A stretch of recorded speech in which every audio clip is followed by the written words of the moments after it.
ನಿಮ್ಮ ಚರಣಗಳಿಗೆರಗಿ ಇಂದು ನಾವು ಆಣೆಯ ಮಾಡುವೆವು. ನಿಮ್ಮ ಆಣತಿಯ ಮೀರದೆ ನಾವು ಒಗ್ಗಟ್ಟಿನಿಂದ ಬಾಳುವೆವು.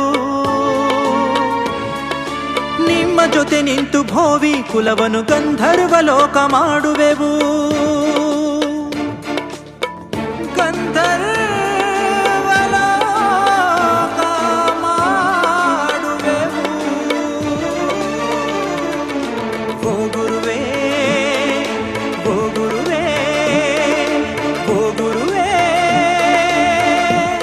ನಿರಂಜನ ಜಗದ್ಗುರು